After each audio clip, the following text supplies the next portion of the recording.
இன்று நாம் வாசிக்க போகும் சங்கீதம் 110. கர்த்தர் என் ஆண்டவரை நோக்கி, நான் உம்முடைய சத்துருக்களை உமக்கு பாதபடியாக்கி போடும் வரைக்கும் நீர் என்னுடைய வலது பார்சத்தில் உட்காரும் என்றார். கர்த்தர் சியோனிலிருந்து உமது வல்லமையின் செங்கோலை அனுப்புவார். நீர் உம்முடைய சத்துருக்களின் நடுவே ஆளுகை செய்யும். உமது பராக்கிரமத்தின் நாளிலே உம்முடைய ஜனங்கள் மனப்பூர்வமும் பரிசுத்த அலங்காரம் உள்ளவர்களுமாயிருப்பார்கள்.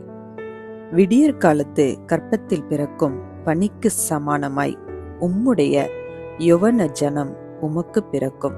நீர் மெல்கிசேதேக்கின் முறைமையின்படி என்றென்றைக்கும் ஆசாரியராயிருக்கிறீர் என்று கர்த்தர் ஆணையிட்டார்.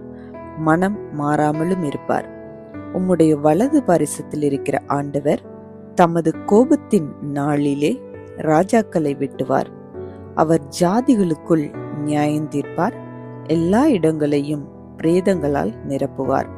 விஸ்தாரமான தேசங்களின் மேல் தலைவராயிருக்கிறவர்களை நொறுக்கி போடுவார். வழியிலே அவர் நதியில் குடிப்பார்கள். ஆகையால் அவர் தமது தலையை எடுப்பார். இந்த வீடியோ உங்களுக்கு பிடித்திருந்தால் லைக் பண்ணுங்க, உங்க ஃப்ரெண்ட்ஸுக்கு ஷேர் பண்ணுங்க. இன்னும் நம்ம சேனலை சப்ஸ்கிரைப் பண்ணலைன்னா மறக்காம சப்ஸ்கிரைப் பண்ணுங்க.